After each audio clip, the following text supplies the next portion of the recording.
2020년 7월 15일 백선엽 장군이 대한민국 대전 국립현충원으로 안장이대로 오늘 오시는 날이에요. 보시게 되면 백선엽 장군 묘소에 안장되는 것을 반대하는 사람도 있고, 그 다음에 백선엽 장군을 추모하는 분도 계셔요. 그러면은 우리가 과연 누구를 추모를 해야 될지 정확하게 이해를 해야 돼요. 비록 백선엽 장군 스스로가 일제 때 일본에 협력했다라고 말씀하셨어요. 박정희 대통령도 일본에 협력을 했다고 말씀하셨어요. 그런데 문제점이 뭐냐면 일제에 협력한 친일파와 대한민국을 살린 애국자를 어떻게 나눌 것인가를 우리가 이 시점에 생각을 해야 돼요. 일제에 협조를 하고 끊임없이 대한민국을 위해 희생하지 않은 친일파를 어떻게 나눌 것인가, 이 시점에 우리가 스스로가 생각해야 돼요. 그러나 백선엽 장군은 6.25 전쟁 때 우리 대한민국을 살리신 분이셔요.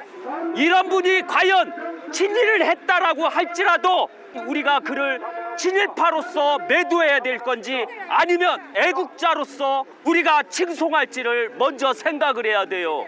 우리 스스로가 한번 생각해 보세요. 일제 때 78%가 대한민국 78%가 창씨개명을 했어요. 우리 대한민국 국민 자체가 78%의 후손이기 때문에 친일에 대한 안정성이나 친일에 대한 자신감이 없었던 거예요. 그리고 한번 생각해 보세요. 6.25 때 과연 누가 막았는가? 대한민국을 휴전선에서 38선에서 북계의 침공을 누가 막았는가를 한번 생각해 보세요. 역사를 정확하게 공부를 하셔야 돼요. 왜? 역사를 정확하게 알아야지만 이런 훌륭한 것과 훌륭하지 않은 것을 나눌 수가 있다는 거 잊지 마세요. 첫째, 6.25 터질 때 38선에서 일제 때 군사교육을 받았던 분들이 다 38선에서 북계군에 의해서 다 사살을 당하고 전쟁에 의해서 다 돌아가시게 됐어요. 바로 38선에서 친일 행각을 했던 군인분들이 만약에 안 지켰다면 우리가 어떻게 됐을까요? 남한은 거의 한 달 안에 완전히 점령이 됐을 거예요. 그분들이 희생을 하셨고 애국을 하셨기 때문에 우리가 이 땅에 있었던 거예요. 이제 가시죠. 좋은 말씀하셔서 고맙습니다. 예. 여기요? 이거 고맙습니다. 예. 첫째 아셔야 되는 건 대전 현충원이나 이 현충원 자체는 6.25 참전용사, 그 다음에 그 월남 참전용사, 그 다음에 나라를 위해서 희생했던 분들은 다 들어올 수가 있는 거예요. 그런데 아셔야 되지만 어떤 그 몰지식한 어떤 여자더라고요. 그 여자가 말하기를 6.25 때 북한 우리 국민에게 총가를 겨눴다라는 이유 하나로 이 현충원에 안장을 못하게 한다. 이건 말 자체가 안 되는 소리예요. 전쟁이라는 게 얼마나 무서운지를 알아야 돼요. 또 동포 간의 전쟁, 북계군들이 만약에 내려와서 같은 동포들을 그렇게 죽였다는 것은 우리 스스로가 생각을 해봐야 돼요. 애국이라는 게 뭔지, 아니면은 대한민국을 위해서 왜 싸워야 되는지에 대해서 알아야 돼요. 그래서 오늘 그 대전 현충원에 이렇게 백선엽 장군을 추모하기 위해서, 백선엽 장군을 기리기 위해서 이렇게 많은 애국자분들이 나오셨고 한영인파들이 엄청 많이 오셨어요. 특히 빨갱이 사상을 갖고 있는 자들은 저 앞에서 백선엽 장군을 추모하지 아니하고 오히려 백선엽 장군이 대전 현충원에 안장되는 자체를 거부하는 운동을 하고 있어요. 이게 대한민국 국민으로서 할 수 있는 행동인가, 할 수 없는 행동인가를 우리 스스로가 정확하게 인지를 해야 돼요. 그리고 이제 가면서 저기 보시면 우리 공화당이 진짜 대한민국을 위해서 엄청나게 헌신하고 엄청나게 대한민국을 위한 이 진정한 참당이라고 아셔야 돼요. 어떤 당도 함부로 대한민국이 망하는 것을 질타한다던가 직접적으로 나서서 실제적으로 대한민국을 살리고자 하는 당 자체가 없었다는 거 잊지 마세요. 그러나 우리 공화당은 대한민국을 살리기 위해서 엄청나게 헌신하는 당이에요. 계속 걸으면서 말을 하려니까 힘들어요. 그러나 오늘 백성엽 장군이 대전 현충원에 왔을 때 좋은 자리를 차지하기 위해서 빨리 가봐야 돼요. 그리고 여기 보시면 무궁화가 만개를 했어요. 무궁화를 대한민국에 누가 가장 많이 심었죠? 바로 박정희 대통령이에요. 그래서 박정희 대통령을 상징하는 게 바로 무궁화예요. 이 프로가 또 나가게 되면 또 대한민국을 망치려고 하는 자들이 오히려 무궁화를 다 없애려고 할 거예요. 이런 한심한 일이 계속해서 만들어지는 거예요. 원래는 백성엽 장군이 이렇게 안 해도 되는데 양과 음이 대립을 해서 이렇게 크게 되신 거예요. 참여하시기 바랍니다. 백선엽 장군 묘자리 가는데 이렇게 주산에서 그 용우름이 시작하고 있어요. 백선엽 장군 묘자리 가는데 오늘 비가 내렸고 비가 계속 축축하게 내렸다는 것은 슬프다라는 뜻이요. 슬프고 그리고 슬픔이 끝나 용우름이 대전 현충원 주산 산을 보면서 용우름이 하늘로 승천하고 있어요.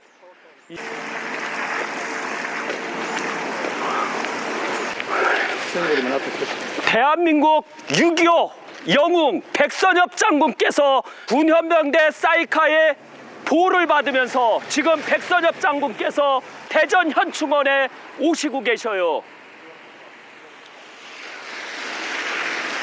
백선엽 장군은 대한민국을 살리시고 빨갱이로부터 대한민국을 구원하신 분이셔요. 이 시대의 이순신 장군이시며 이 시대의 영웅이 가시고 계셔요. 예,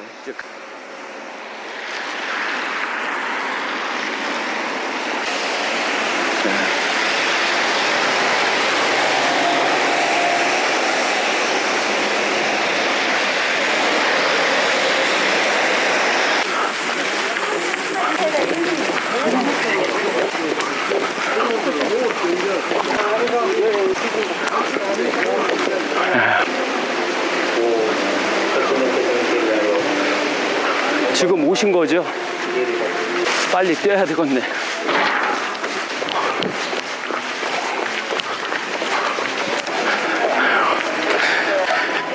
여기는 대한민국을 지키다가 돌아가셨던 분, 그리고 대한민국을 위해서 희생했던 분들이 모셔진 장군묘역이에요. 이 자체가.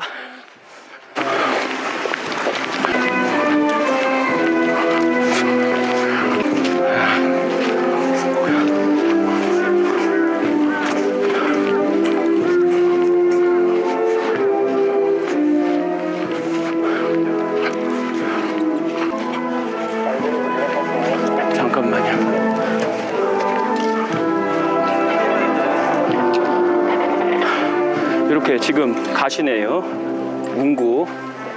지금 너무 늦게 와갖고 그 운구하시는 과정을 정확하게 찍어야 되는데 안타깝게도 자리를 못 찾았어요. 그래도 삐짓고 들어가서 자리를 찾는 걸로. 들어가시죠.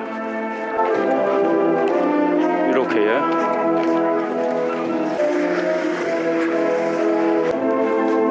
여기요.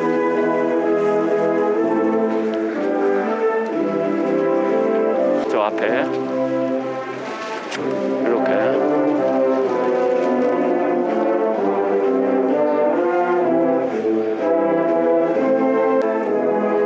그럼 이제 저쪽으로 가시죠. 찍고. 어떻습니까? 네, 괜찮습니까? 지금 백선엽 장군 그 운구 안장하시는데 많은 애국자분들이 오셨고 그 백선엽 장군을 기리기 위해서 많은 분이 오셨어요. 그 다행하게도 우리가 여기에 그 독립유공자라는 이유 하나로 백선엽 장군을 반대했던 사람들이 안 온 게 천만당이었어요. 만약 독립유공자로 가장하고 백선엽 장군을 대한민국 현충원에 대한민국 전쟁 영웅 자체를 6.25 참전 영웅 자체를 대한민국 현충원에 못 모시게 하는 이런 이게 바로 문제가 있다라는 거 잊지 마세요. 그리고 여기에 오시면 유튜브에서 많이 보여주셨던 유튜버들 이런 분들이 지금 많이 오시고 계세요. 예, 잠깐만요. 이제 격리하고요. 바로 지금 제가 대한민국 국계대학 격리했을 때 저는 우측손으로 가슴 심장에다가 손을 올리고 국계대학 격리를 했어요. 저는 바로 애국자이기 때문에 그게 가능한 거예요. 그러나 우리나라 대한민국 국민이면서도 불구하고 이 우측손을 바로 가슴에 올리기를 거부하는 자들이 세상에 너무 많다는 점이죠. 그들은 바로 대한민국 국민이라고 할 수가 없다라는 거 잊지 마세요. 선생님 얘기 들어온 게 아니고 저 집행 얘기하는데 좀 조용했다가 나중 저쪽에서 들으시겠어요. 그럼 죄송하지만 죄송하지만 여기에서 듣지 마시고 저기 좋은 자리 있잖아요. 예. 엄숙한 예의를 하는데 그렇게 강연하는 거 아니에요? 방송은 해야 될 거니까요. 그리고 나머지는 저기 하시고 저는 애국자분을 위해서 대한민국을 에다가 다 자랑하기 위해서 나온 거예요. 그리고 엄숙한 행동이 아니라 이분께서는 바로 백선엽 장군은 백수가 돼서 돌아가셨기 때문에 호상이요. 호상은 장구치고 깽가리치고 농악을 불려서 풍악을 울리게끔 모든 국민들이 알아야 되는 거예요. 저쪽으로 가셔요. 그러니까 저희는 촬영해야 되니까. 의식을 할 때는 좀 조용히 제가 유교를 하는 사람이고 그 모든 절차를 다 갖고 있는 사람인데 이순신 장군이 돌아가셨을 때 모든 자가 충성을 해야 되고 모든 자가 다 반겨야 되는 거예요. 지금 반겨야 되는 의식을 하는 절차지 저기 하는 절차가 아니라는 거 잊지 마세요. 여기요.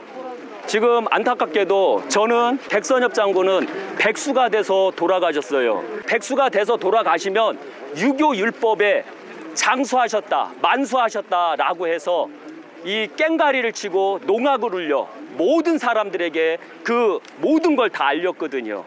바로 나라의 성웅 이순신 장군이 돌아가셨을 때도 많은 자가 울었지만 그 많은 자의 공을 대한민국의 만방에 떨치기 위해서는 어쩔 수 없이 잔치를 하고 많은 사람들에게 알려야 되는 게 우리가 할 일이에요. 대한민국을 위해서 6.25 참전용사로서 그 다음에 6.25 전쟁 영웅으로서 대한민국을 살리신 분이 오늘 2020년 7월 15일 날 돌아가신 날이에요. 그래서 바로 우리 대한민국은 이분을 기려야 되고 이분을 만방에 떨쳐야 돼요. 그래야지 자주국방이 이루어지고 우리 스스로가 만대의 업적을 남길 수가 있는 거예요. 백선엽 장군 지금 기리는 말씀을 하고 계세요. 그러다 보니 얼마나 구슬픈가. 지금 하늘에서 비가 내려요. 이분께서 얼마나 한탄스럽겠어요. 이 육신을 희생하고 대한민국을 지켰건만 안타깝게도 2020년 7월 15일 빨갱이들하고 그 다음에 민주진영하고 6.25처럼 다시 대치를 하는 상황을 만들었어요. 그래서 이분께서는 마지막 가시면서도 대한민국에게 무언가를 알리고자 이 비를 너무 많이 내리는 것도 아니고 보슬비처럼 축축하게 눈물로써 대한민국에 무언가를 알리고자 하는 그런 빗방울이 지금 구슬구슬구슬 내리고 있어요. 우리 스스로가 알아야 돼요. 애국이 무엇인가? 우리가 한때 일제 침공 때 우리가 나라 없는 서름을 살았다는 것, 그 다음에 6.25 사변이 터지고 우리가 얼마나 고생을 했는가. 그러나 백선엽 장군은 바로 친일은 조금 있었지만 그래도 나라를 살린 애국자라고 보시면 돼요. 백선엽 장군은 누구신가요? 백선엽 장군은 한때 조용히 작게 하세요. 볼륨 다운. 저쪽에 가서 좀 들어주시겠어요? 아니면 저희가 움직일 테니까 오지 마세요. 예, 저희가 갈 테니까 이쪽으로 오세요. 지금 백선엽 장군을 칭송을 하려고 하지만 왜 이렇게 방해자가 많은지, 참된 애국이 무엇인지를 저는 알려야 되거든요. 그리고 저는 어떻게 해서든 나라를, 망하는 나라를 살리려고 세상에 나온 자예요. 왜? 제가 세상을 안 살리게 되면 안타깝게도 누가 살리겠어요? 애국자분들이 세상을 안 살리면 과연 누가 살리겠어요? 대한민국을. 대한민국이 망하려고 안타깝게도 지금도 김정은이를 찬양하고 안타깝게도 법이 없는 이런 세상 2020년 7월 15일 법이 없는 세상에 누가 과연 대한민국을 살리려고 하겠어요. 우리가 정확하게 율법을 알아야 돼요. 율법을 모르는 상태에서 바로 이런 문제가 생긴 거예요. 백선엽 장군은 6.25 참전 때 낙동강 전선을 인민군이 넘어갔을 때 우리는 완전히 대한민국이라는 나라는 없어요. 백선엽 장군은 그때 바로 낙동강 전선에서 대한민국 학도병과 대한민국 군인을 이끌어 나가면서 우리가 지면 죽는다, 우리가 지면 대한민국이 죽는다, 이 말 한마디, 이 생각 한마디에 애국을 위해서 헌신적으로 싸우신 분이에요. 그리고 낙동강의 전쟁 영웅이라고 할 수 있는 분이 백선엽 장군이세요. 6.25에 대해 간단히 설명해 주세요. 6.25에 대해서 정확하게 알아야 돼요. 6.25에서 보면 호상과 일반 액상이라는 게 있는 거예요. 6.25에서는 70 안에 들어가시면 액상이에요. 그리고 72세가 넘어서 들어가시면 호상이라고 하는 거예요. 호상은 우리 스스로가 알리고 우리 스스로가 잔치를 해서 백성들에게 이분의 업적을 알리고 이분이 어떻게 대한민국을 살렸는가를 많은 국민들에게 알려서 이 국민들이 그것을 보고 나도 애국을 해야지 하는 그런 믿음을 주는 게 바로 유교 정신이라는 거예요. 유교에서 바로 호상이 되면 모든 사람들에게 잔치를 하고 즐기며 마시며 노래하고 그 다음에 내가 효자가 돼서 내 아버지가 이렇게 오래 살았다라는 것을 모든 동네 사람들, 모든 군, 모든 대한민국에 알리는 게 바로 이 유교 정신이에요. 그리고 백선엽 장군은 백수에 돌아가셨기 때문에 호상이고 그러면서 대한민국을 위해서 희생하셨기 때문에 오늘 6.25 약사생불수에서는 대대적으로 홍보할 것이며 대대적으로 알리게 될 거예요. 6.25 참사를 쉽게 알 수 있는 영화는 무엇이 있을까요? 6.25를 쉽게 우리가 전쟁 피해를 입고 있다는 것을 정확하게 알 수 있는 게 태극기 휘날리며예요. 장동건 주연의 태극기 휘날리며를 꼭 보세요. 다시 한번 제가 그 영화를 봤을 때 너무 현실감이 느끼더라고요. 이념 싸움 때문에 형과 동생이 싸워야 되고 부모를 죽여야 되고 그 다음에 내가 결혼하려고 했던 여자, 내 애인을 죽여야 되는 그런 상황. 내가 살기 위해서 어쩔 수 없이 북한 공산당의 당원에 가입을 해야지만 그 쌀을 주고 그 배급을 타려고 공산당 당원에 가입을 해서 처참하게 죽임을 당하는 것. 그것을 한번 보세요. 태극기 휘날리며를 보면 아주 정확하게 나오고 영화에서는 그 다음에 또 하나 뭐가 나오냐면 드라마에서 여명의 눈동자를 한번 보세요. 그때 우리 대한민국 국민들 78%가 다 친일파였다는 거 아셔야 돼요. 예를 들면 창씨개명을 했다는 건 다 친일파라고 보시면 돼요. 그런데 누가 과연 그 친일파에 떳떳할 수가 있느냐 이거죠. 우리가 그걸 알아야 돼요. 과거에는 친일이었지만 과거를 뉘우치고 애국을 위해서 대한민국을 살렸다는 것은 이것을 인정해 줘야 되는 거예요. 과거에 친일이었고 현재도 애국을 안 하고 현재도 친일파를 계속한다면 그들에게는 손가락질을 해야 되죠.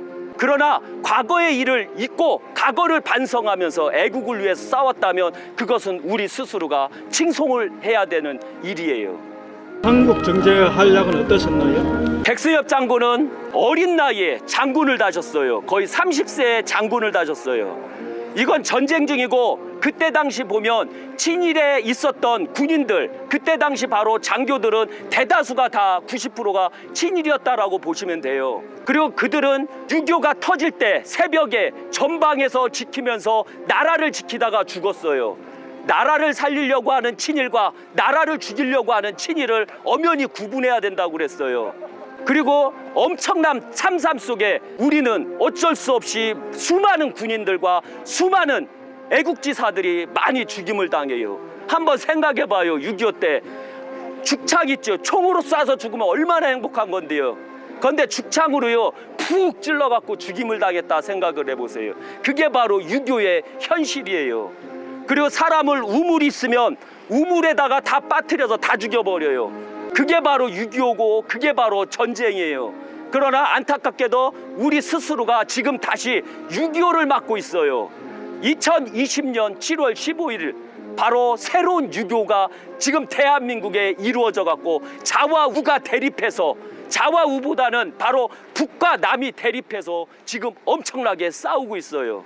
그리고 백승엽 장군은 밀리고 북한의 화력이 얼마나 좋아요. 그때 당시 보면 북한의 화력은 탱크, 비행기, 따발총 모든 게 바로 소련 물자를 받아들여서 전쟁을 일으키는 민족이었어요. 전쟁을 일으키는 게 바로 빨갱이였던 거예요. 그리고 우리는 탱크도 없고 비행기도 없고 심지어는 제대로 된 군함이 없고 8연발 칼빈총만 갖고 있었던 거예요. 그 무기로 전쟁을 했을 때 얼마나 밀릴까요? 한번 생각해 보세요. 본인이 몽둥이를 듣는 거하고 제가 칼을 듣는 차이 어떤 건가 생각을 해보세요.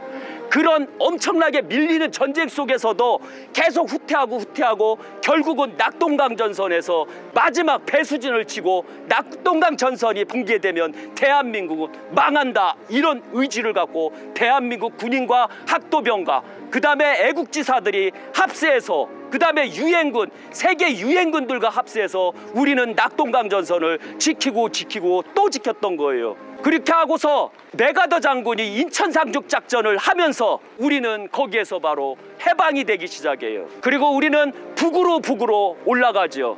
그때 당시 보면 백선엽 장군은 낙동강전선에서 현격한 공을 세우고 대한민국의 이순신 장군이라고 할 정도의 업적을 남기시고 계속해서 승승장구를 하셨죠. 그리고 별 4개를 다셨어요. 그리고 박정희 장군도 살리셨고 백승엽 장군은 박정희 대통령이 죽을까봐 그를 아까운 사람이라고 해서 살리기까지 하셨던 분이에요. 그리고 우리 스스로가 전쟁 속으로 들어가서 우리 스스로가 알아야 돼요. 지금 백승엽 장군을 위해 추도 음악이 나오지만 저는 떠들 수밖에 없어요. 저를 무례하다 이렇게 하면 방송은 누가 촬영할 건데요. 제가 약사생불이 묵념을 하고 있으면 과연 모든 국민들이 이 유튜브를 보고 얼마나 좋아할까요? 이걸 알아야 돼요. 스스로가 일제 협조자라고 하셨는데 그 부분에 대해서 설명해 주십시오. 그때 당시 보면 백선엽 장군은 그때 당시 군이나 경찰력은 다 일본의 협조자들이 많았어요. 그때 당시 보면 이승만 대통령이 우리나라에 와서 보니 김구 선생님 같은 경우는 임시정부에서 같이 온 사람들이 많았고 이승만 대통령은 미국에서 왔을 때 거의 새가 없을 정도로 힘이 없었어요. 그리고 또 하나, 그때 당시는 무정부 상태였었어요. 한번 생각해보세요. 무정부 상태가 얼마나 무서운가 생각해 보셨어요? 경찰이 있어요? 군인이 있어요? 뭐가 있어요? 없죠. 그때 당시 군인들과 그때 당시 학자들, 그때가 당시 지식인들은 다 일제 협조자라고 보면 돼요. 그러나 일제의 협조자들이 이승만 대통령에 의해서 다 나라 치안을 위해서 살리고자 대한민국을 위해서 과거에 지은 죄를 조금이라도 사라고 대한민국을 위해서 희생하라고 어쩔 수 없이 이승만 대통령은 그때 당시 군사훈련을 받은 사람들을 군에 들어오게 했고 그 다음에 경찰에 들어오게 해서 치안을 맡기게 됐던 거예요. 그런 부분은 어떤 면으로서는 잘못된 거예요. 그러나 우리가 힘이 없었잖아요. 그때 당시는 발휘할 수 있는 힘이 없었기 때문에 어쩔 수가 없었던 거예요. 예. 일부 정치인들이 친일파라고 하여 국립현충원에 안장 못하도록 하는데 어떻게 생각하시나요? 첫째가 일부 정치인들이 이 백선엽 장군을 친일파라고 해서 대전 현충원에 안장을 못하게 하고 있어요. 그런데 제가 아까도 말씀드렸지만 당신네들은 떳떳한가요? 일제시대 때 일본 놈이 준 쌀 안 먹은 적 있나요?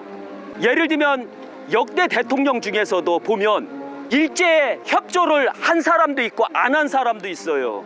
그런데 역대 대통령들 일제시대 때 보면 창씨개명을 했다면 다 친일파라고 보시면 돼요. 그리고 네이버에 쳐보시고 유튜브에 한번 쳐보세요. 김대중에 대해서 쳐보세요. 어떻게 나오는가. 일본 상선 밑에서 중역간부로 취직을 했어요. 일제시대 때 중역간부가 될 수 있어요? 절대 없어요. 중역간부 자체가. 그 다음에 자체적으로 창씨개명을 했다면 문제가 되겠죠. 그때 당시 살았던 군인이나 그 다음에 그때 당시 살았던 사람들은 거의 78%가 바로 다 친일을 했어요. 왜? 창씨개명을 하면 다 친일파예요. 그리고 네이버에 쳐보세요. 김대중이 일제 때 창씨개명을 뭐로 했는가, 김영삼 창씨개명 뭐로 했는가 한번 쳐보시고 말씀하세요. 그들은 대한민국을 위해서 헌신한 게 없이요. 그러나 박정희 대통령이나 백선엽 장군은 대한민국에 헌신한 게 너무 많다는 거죠. 그리고 또 하나 아셔야 되는 게 있어요. 빨갱이들이 왜 박정희 대통령과 백선엽 장군을 죽이려고 하는지 왜 애국지사를 죽이려고 하는지, 왜 독립유공자들을 죽이려고 하는지를 정확하게 알아야 돼요. 안중근 의사가 빨갱인가요? 윤보선이가 빨갱인가요? 윤봉길 의사가 빨갱인가요? 다 민주진영에서 나왔어요. 그때 당시 공산주의는 나라를 위해서 헌신한 게 없다는 거 우리가 역사 속에서 정확하게 알고 가셔야 돼요. 그때 대통령들은 친일을 안 했나요? 역대 대통령 중에서도 친일을 하신 분이 있다라고 말씀드렸어요.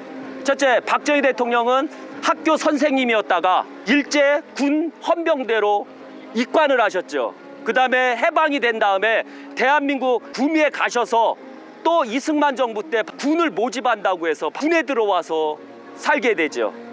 그리고서 과거를 뉘우치고 대한민국을 위해서 얼마나 헌신했는가 한번 생각해 보세요. 모든 공은 올라가고 내려가고가 결정돼요. 박정희 대통령 일제 때 친일을 했던 그 시점, 그 나이 시점, 그것을 봤을 때 애기라고 생각했을 때 내려갈까요? 올라갈까요? 박정희 대통령이 6.25 때 엄청난 혁혁한 공을 세우고 대한민국을 살리려고 엄청나게 혁혁한 공을 세웠어요. 그리고 6.25가 끝나고 5.18 고립고개 혁명을 일으켜서 대한민국에 있는 모든 굶주림을 다 해결해 나가죠. 경부고속도로를 세우고 포항제철을 세우고 군산제철을 세우고 모든 대한민국의 농지를 똑바로 개간을 하죠. 어떤 전 세계 국민도 우리가 그것을 실현 못한다라고 했고 대한민국 국민 거의 90%가 박정희 대통령이 하려고 하는 실현 가능하지 못하다라고 했던 분이세요. 그러다 보니까 박정희 대통령 공이 너무 커요. 그 다음에 한번 보세요. 윤보선 대통령은 친일 행각은 없어요. 이승만 대통령도 친일 행각은 없어요. 다 독립유공자였기 때문에 그래요. 그러나 김영삼을 한번 보세요. 6.25 때 뭐 했죠? 일제 때 창씨개명을 하고 그 아버지가 멸치사업을 해서 멸치사업을 함부로 할 수 있을까요? 지금 한번 생각해 보세요. 기업들이 정치에 연루가 안 되면 정치를 할 수 있고 사업을 할 수 있나요? 일제시대 때 김영삼 아버지는 사업을 함에 있어서 정치에 참여 안 했을까요? 친일파가 아니었을까요? 이미 창씨개명 다 한 게 다 나왔는데요. 그럼 김대중은 어땠나요? 김대중은 그 창씨개명을 안 했나요? 이게 바로 한심한 일이에요. 그래서 우리가 이 시점에서 2020년 7월 15일을 기점으로 친일을 했으나 대한민국을 위해서 희생한 자, 대한민국을 위해서 희생을 안 한 친일파를 나눠야 돼요. 이걸 명심 또 명심하셔야 돼요.